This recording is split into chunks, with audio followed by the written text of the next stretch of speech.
Christian faith has heroes, and this church is loaded with reminders of the great saints of our faith. St. Mary, the Mother of Jesus, has a chapel named after her, the Lady Chapel, the place in which your choir makes a joyful noise. A lovely place for weekday services and for having a quiet conversation with God. And Mother Mary will be there with you. St. John the Baptist, our patron. He's the one for whom our church is named. He's the forerunner, the cousin of Jesus, who told us plainly and clearly to prepare the way of the Lord, and whose day on the June calendar gives us another reason to have a party and to welcome summer every year. And then, just 1 month ago, we rejoiced in the life of St. Francis of Assisi, everybody's favorite saint.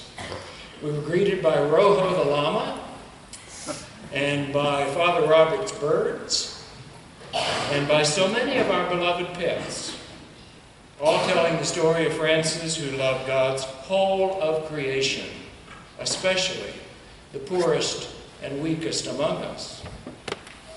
But today is different. Today is the feast of all the saints.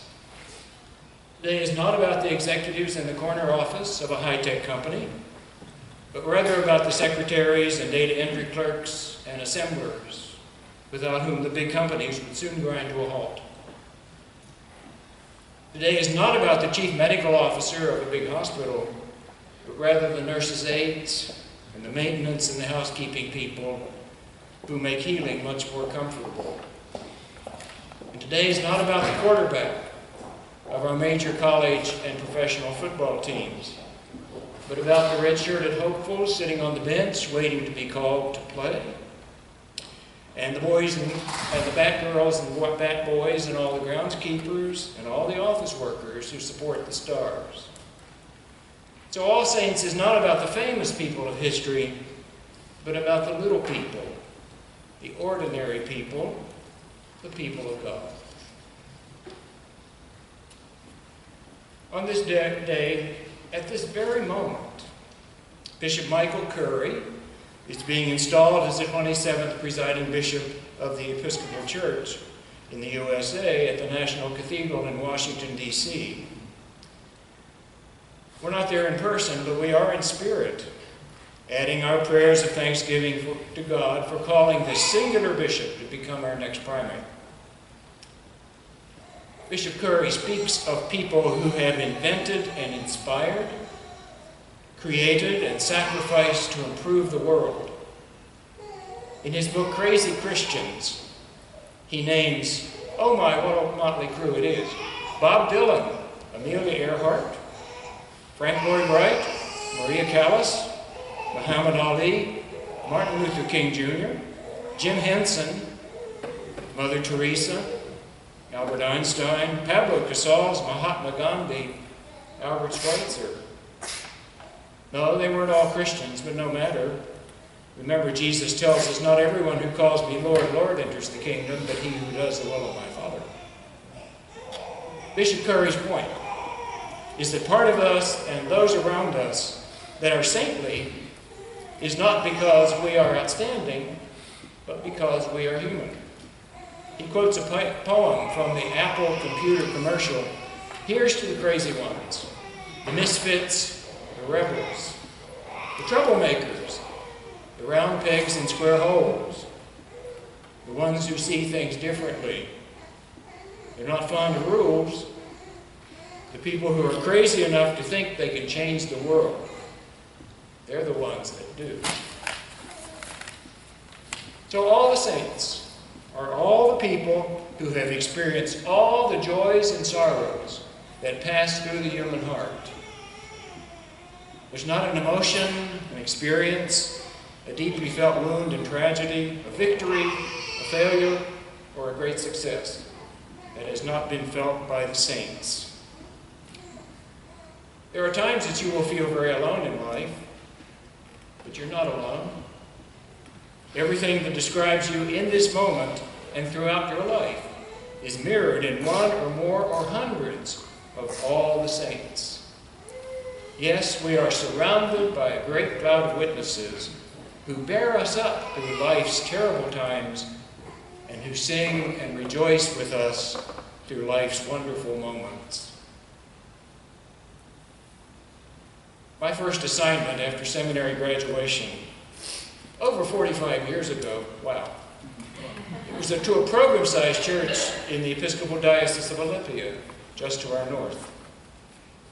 My rector believed in a strict formation for his curates, or you might say, boot camp. Every afternoon, he expected me to make a minimum number of parish calls. Sometimes these went well, and sometimes, oh boy, they didn't. So one day I rang the doorbell of an older parishioner. It was on a Friday, and she had just settled in to watch one of her favorite programs of the week. It was a Friday episode of The Young and the Restless. She didn't appreciate me ringing her doorbell. I could tell that this parish call was going to go downhill really fast. And so I considered telling this one as a loss. After all, my rector didn't ask me to say how successful they were, just that I made them. And so get on with the next one, because I had a few to do. I'd gone a little behind that week. But then I noticed that on the mantel over her fireplace were framed pictures of so many people. And so I asked her about them. Well, with that, the mood in the room changed immediately. She turned the TV off, and she began to describe them, each one. So I encouraged her to tell me more, and so she began to talk rather freely about this grandmother and that uncle, and these children. Some of them are local, she sees a lot, and some that are far away and she never sees. And all those grandchildren, and she could tell me which ones were on which team and played which instruments. Her face lit up as she spoke of these people who described her past and her present. So I judged that visit to have been a success, and she looked to be a whole lot happier when I left, in spite of missing her favorite soap opera TV show, because she was describing the saints of her life. I didn't feel guilty, though, because we had video cassettes even back then, and I'm sure that one of her friends had recorded the show, and they would watch it together over the weekend. So All Saints and its sister day, All Souls, they're about the ordinary people. They're about the people in our lives who have done extraordinary things and have shown us extraordinary love, even in their ordinariness. All the people whose pictures are lined up on the altar. All the people in our memories who have loved us.